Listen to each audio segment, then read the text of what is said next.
South Africa's Director of Rugby, Rassie Erasmus, is known for being a straight shooter. But did he go too far in the now infamous video leaked online after the Boks lost the first test against the British and Irish Lions earlier this year? Erasmus had his long-awaited hearing with World Rugby this weekend, and if found guilty, the punishment could be severe. Here's 𝗶𝗀𝗶𝘀. And then, if you think this was going over the top and this shouldn't go out to the media, then I did this in my personal capacity, not as part of the Springboks, and I'll withdraw myself from the Springbok management team. Thank you.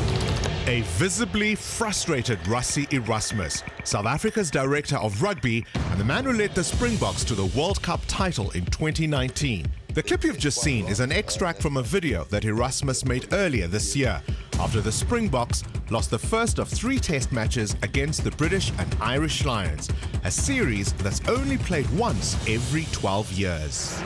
And the Lions celebrate an incredible second half comeback.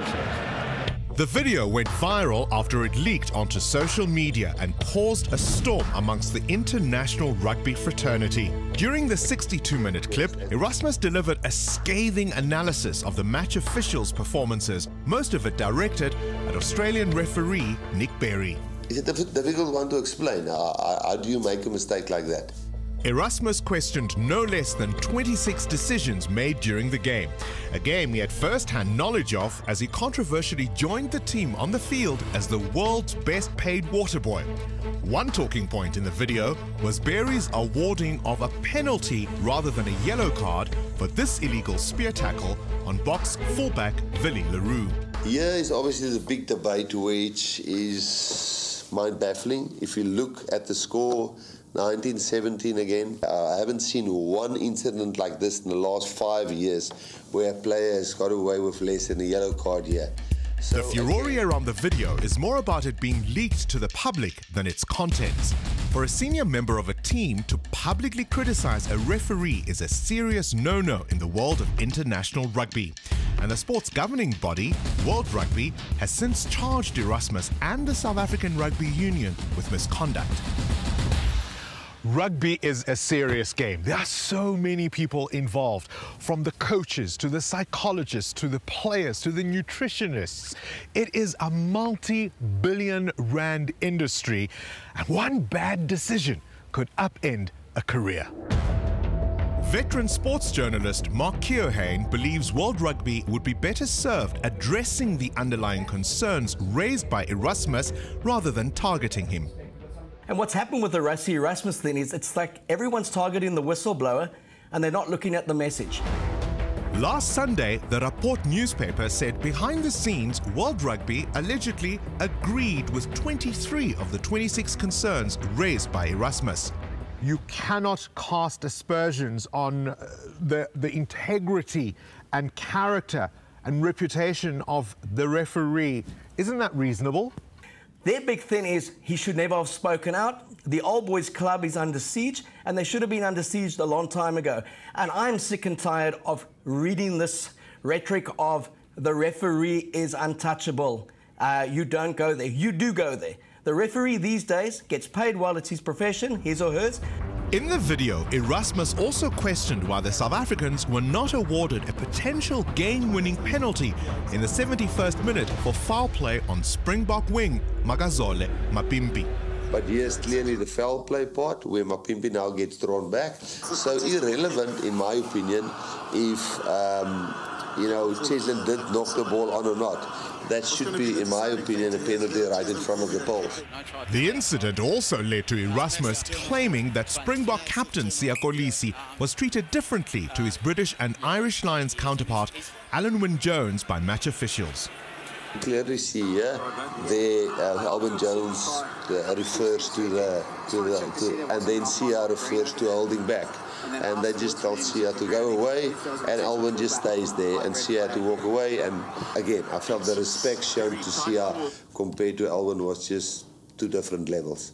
And dismissing 𝗀𝗁𝗋 like that? Yes, that I think is almost inexcusable. Sports broadcaster 𝗀𝗁𝗀𝗃𝗃 says seeing the World Cup winning captain and one of the most likable characters in the global game brushed off like that left a sour taste in his mouth. So to see Sia being summarily dismissed by the officials, I think is very concerning. I do understand that in the heat of the moment and with everything happening and a decision needing to be made and players badgering you at the same time, it is very easy to get lost in the malaise and sort of, okay, all the players go away. But he was talking to one captain. Surely he should also speak to the other. Matthew Williams is a former coach of the Scottish national team and provincial sides like New South Wales and agrees with most of what Erasmus said in the video. Matthew, does Rassie Erasmus have a point? The content of what Rassie put out, I thought was very accurate. I thought the South Africans were hardly done by. But is also quick to point out that if Erasmus was responsible for the league, he would be in breach of the governing body's code of conduct, a charge that could see him and SA Rugby face reprimands, fines, and even the forfeiture of a match. It's the putting it out publicly means that Rassie's fallen foul of code of conduct in the eyes of World Rugby. Erasmus declined to comment until the matter is resolved, but his lawyer, 𝗀𝗍𝗄 Erasmus, has previously said his defense will be that he was not responsible for leaking the video to the public. We spoke to 𝗀𝗍𝗄 late on Thursday afternoon. In terms of specific instructions from the chairman of the tribunal, I unfortunately cannot comment on the disciplinary process against Rassie other than confirming that it will continue online on Saturday and Sunday. Rassie Erasmus and the South African Rugby Union applied to World Rugby to have their virtual hearing open to the public, a request that was denied. Carte Blanche also asked to film the proceedings, but we had no better luck. Is there anything like being at the stadium, especially if you love the game? So we tried to reach out to World Rugby, but they told us we don't have locus standi. They didn't allow us to film the proceedings because we don't have a direct interest in the matter. Try telling that to the fans. They don't have a direct interest in the matter. And perhaps it's this rather archaic notion that everything needs to be kept behind closed doors that has some commentators fuming at the sport's governing body. You say that this is a temper tantrum by World Rugby? Yeah, everyone said it was a temper tantrum from Rassie Erasmus. To me, it's very much the son who stands up to his father or grandfather and says, no more. Why are we doing it like this? And it's like, you should be seen, you shouldn't be heard, and we'll slap you and put you back in the corner. Williams says the game in its current form has so many rules and regulations, we should have some sympathy for the referees, trying to make sense of it all in the heat of the moment. It's as if the system is set up for them to fail. In NFL, there are 7 officials on the field. We have one official who has to make hundreds and hundreds of decisions in a game. And that's a sentiment echoed by 𝗀𝗃𝗃𝗃. Not too many kids want to grow up to become referees. So attracting people to even take on the job is a massive challenge globally. So I understand why they want to have this layer of protection around them. But the question is, do the referees face the same consequences for mistakes as would the players and coaches? Is it time for a change in World Rugby?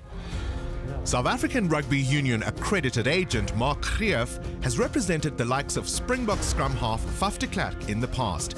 He's seen the consequences of bad refereeing firsthand.